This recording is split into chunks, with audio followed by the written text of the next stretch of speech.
Welcome to Breaking the Silence Mental Health Conversations with your hosts, Kim Oliver and Dr. Richard Doss. Together, we'll break the silence and challenge the stigma by speaking now. So, take a deep breath, get comfortable, and let's dive in. It's time to start the conversation. Agree that they're in a relationship, they're in a primary committed relationship, but they have relationships with other people and they're open and honest about that. With everyone. Nobody's in the dark about that. So that works for some people.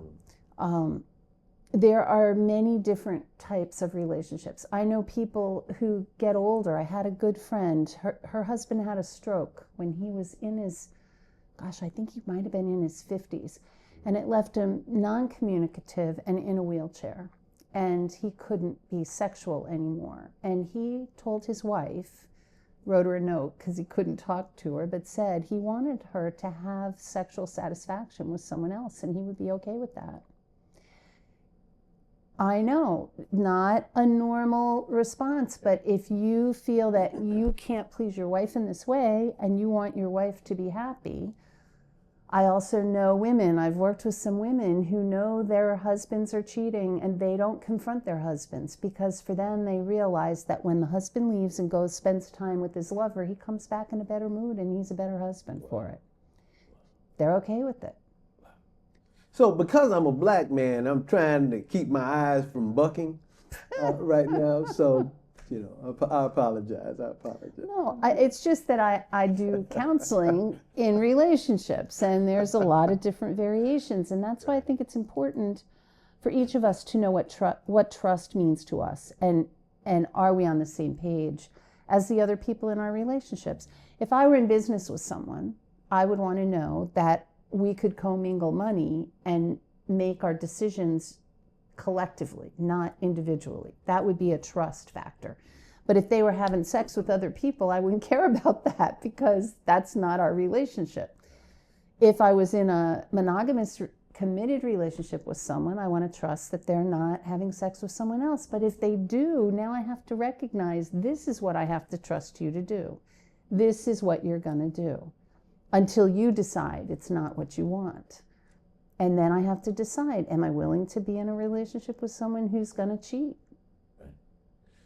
So I started this conversation by talking about a woman who was in a relationship for 34 years to a man who didn't marry her but left her $2 million worth of cars.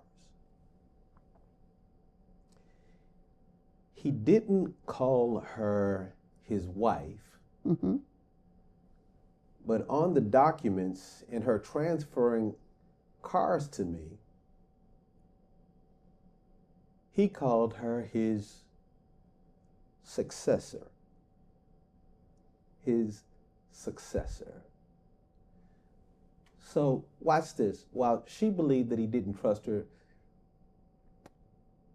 I believe that he believed that she would be there for him, that she would look out for him, that she would have his back, that when times got rough, that she would be there. And as it were, he had cancer, and when he got small and frail, she was still there. When he couldn't go to the bathroom alone and he needed to have assistance in the ugliest way, she was there. On his dying bed, his last words were, "I love you."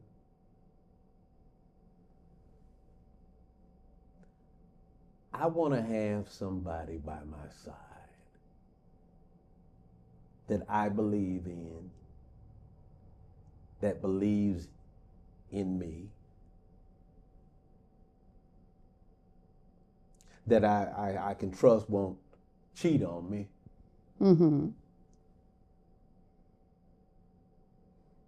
But when times get rough and my body gets frail,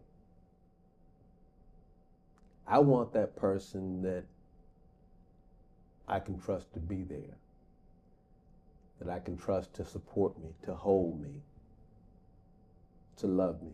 And so, and I think the word "I love you" is perhaps overused. But I like the words "I got you." I can trust the person who says to me, "Richard, I got you. No matter how ugly, no matter how dark this gets, I got you. I'm on your side. I believe in you." Mm-hmm. And the things that we hoped for, the things that we dreamed for in your pursuit of happiness in this thing called life, I'll be there with you.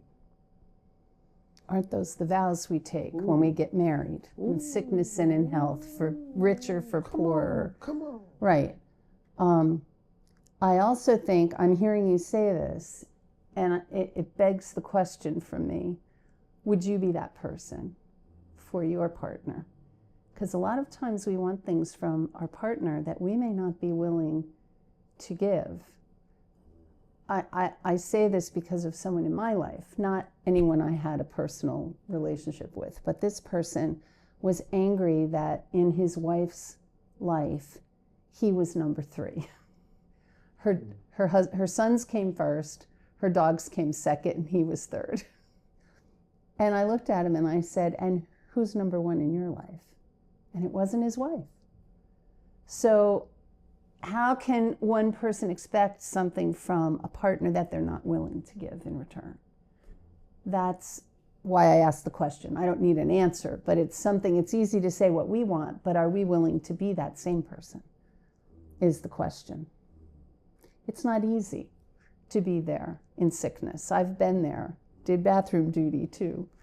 And so if someone later in life becomes involved with me, I have that history. That's something you can probably trust me to do because I've already shown that I'm willing to do that. That's what you do when you make those promises. And quite honestly, it wasn't just a promise, it's what I wanted to do. I don't want to miss a second with the person that I said till death do us part.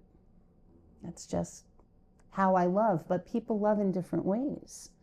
This man loved this woman, but she maybe didn't feel it, which is sad. Here's what I pray. And I don't even know if my wife follows this program. Probably not. But in the instance that she ever sees this, I want her to know that I love her. And that I trust her. And as you said, Kim, Vanita, you can trust me. And I think that's what makes our relationships so important, so valuable. Not what we say, but what we do, what we show, who we are, and how we are. I feel like when we say that we're going to do this show, I can trust that Kim's going to be here. I can trust that she's going to be authentic.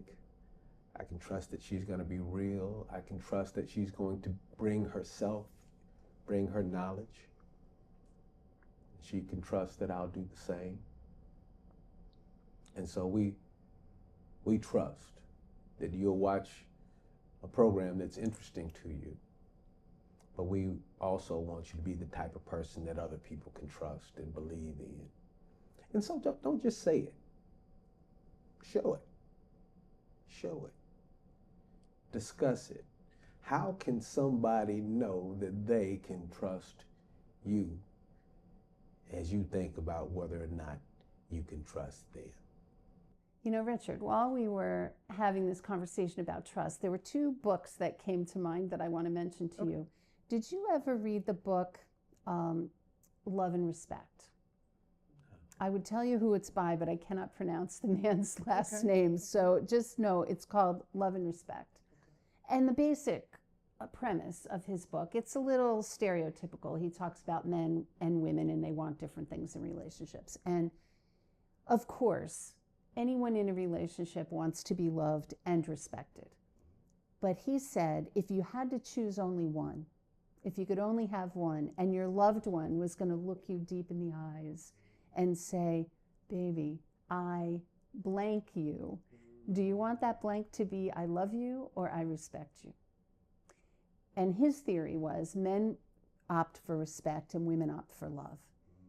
And it's so interesting, because if you give to your partner what you want, you're giving them the wrong thing. Ooh. And they're not going to feel what you're trying to communicate. And when you were talking about trust, I felt that that was in there also. Like, I blank you. Would it be I love you, I trust you, I respect you? Those are three different things. I don't know if trust and respect kind of blend together. I think in our conversation we were talking about love and respect blending together. So they might literally be three different things. We could explore that maybe in another show. But that was something that I was thinking about when you said, I love you, that's overrated. And my heart went, no, it's not overrated. It's not said enough. So that was one thing that I thought about. And the other thing I thought about is how Gary Chapman wrote the book, The 5 Love Languages. And almost everybody has heard of the 5 Love Languages. It's quite well known. In that book, he talks about how we all have a different love language. And he talks about 5. And it's clear to me which one mine is. He talks about acts of service, kind of the honey-do list, physical touch, which does not mean just sex. It means holding hands. When you're at the restaurant, you want a booth so you can sit right next to each other. You don't sit opposite each other. If you do, you're playing footsie under the table. You want to be touching each other. There is quality time. There's words of affirmation. And receiving gifts. Those are the 5. Now for me, most people will say, well, I want all of them. And of course, they're all pretty good. I personally, I'm not big on receiving gifts or words of affirmation. I don't trust them. We'll use the trust word. I know words are very easy to say, so I would much rather be shown like you were talking about. So quality time is my number 1. My husband's was acts of service.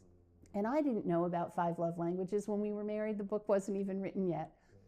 And when he was in the early stages of his leukemia, he wasn't working because the chemical benzene that he came in contact with all of his automobile engines was linked to his type of leukemia. So he stopped working. But he wasn't so sick he couldn't work. So he invested time in our children. And he was their soccer coach and their little league coach and their wrestling coach. And he did all kinds of things with the kids, which was really beautiful. And when I would get done with work, instead of going home, I would go to where they are because it's my quality time. I want to be with my family. And he would look at me and he'd say, why aren't you home making dinner? Oh, wow. That was hurtful to me. Oh. And I'm sure me showing up was hurtful to him. He wanted me home cooking. That would be showing him how much I loved him. It was painful. And it wasn't until I was doing the personal care in his end stages that he finally looked at me one day and he said, you really do love me, don't you? And I said, you dummy, I've loved you for 17 years. How did you not know that? And it's because I wasn't performing acts of service. I worked all day. I didn't come home and darn socks and cook dinner and do all those things that, he thought a wife would do to show her husband that she loved him. And he was a workaholic because he's doing acts of service to show me how much he loved me, and I felt lonely because he didn't want to be with me, is the story I told myself. He doesn't even want to hang out with me. He's always at work. So in the end, we finally figured it out. And soon after, I read the book and I went, oh, now I get it. So I say all that to say that I think trust is very similar. Trust is different things to different people, like I said in the beginning. So trust, if you're trusting me not to sleep with someone, I need to know that that's the piece of trust you're looking for in me. If you're trusting me to safeguard money and not spend money without talking to you first, that's something I need to know. So I think trust is something that needs to be communicated, talked about, and agreed upon. And if you agree to be trustworthy in a certain area. I think you want to move heaven and earth as much as you can to be true to your word. But one of the other things that I say in my book, Mental Freedom, is at any given moment, people are going to do their best to get what they want in that moment. And if what they want in a particular moment is something more or different from being trustworthy to you, they may act in a way that doesn't match your trust value. And that's when you need to look at that, first of all, as they did their best to get what they wanted. What they wanted wasn't what they promised you. And then go from there in terms of how you're going to feel about that, what you want to do about that. And that could be another topic for discussion when we get together. Well, I'm looking forward to the next book from Kim Over, The 5 Trust Languages. Yeah, I don't have 5 trust languages, but I think there's similarities. That's all I'm saying, is that we need to talk about it. Trust is a word that could mean billions of things to different people. So I think it's important to really first reflect on what that means to you, share it with someone who's important to you, and what aspects of that are most important to you, and get agreement. It sounds like we're just scratching the surface. Amen. My name is Richard Doss, and this is Kim Over. This has been another amazing episode of Breaking the Silence in Mental Health Conversations. I just want to say, if you have any topics or areas that you would like Richard and I to focus on in future videos, just drop a comment here. Send us an email at the address that's on the screen.